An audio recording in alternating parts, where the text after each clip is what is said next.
studentus, bijušos skolniekus un mūža izglītības cienītājus. Un šodien mēs esam kopā sanākuši pirmajā grafiti festivālā Vangažos.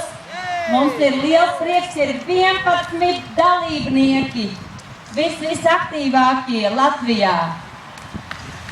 Un, lai šis pasākums notiktu Vangažos pie mums, iniciators ir mūsu Vangažu pārvaldes vadītājs Aivars Nalivaiko, un viņam arī došu kādu vārdu. Labdien, cienījamie mākslinieki! Ļoti patīkami, ka atradāt laiku un iespēju šitādā 1. septembrī un labā laika ierasties pie mums un nebaidīties.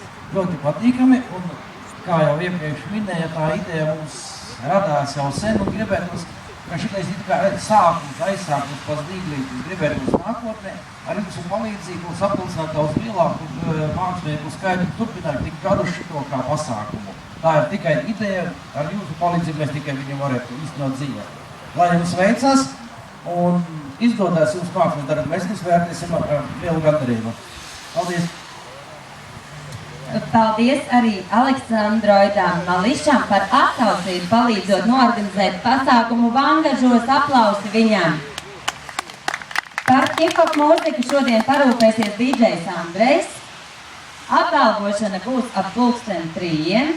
Darbus vērtēs Vangažu pārvaldes vadītājs Aivars Nalivaiko, mākslas skolas skolotāja Diāna Krieviņa, kā arī Inčukalnu novada sabiedrisko attiecību speciālisti Jana Gunkus. Un šīs dienas noslēgumā diskotēkas ietvaros 8:00 vakarā jums būs iespēja redzēt grandiozu deju grupas Studio freestyle šovu, kuras pasniedzējs arī ir Aleksandroids Mališs.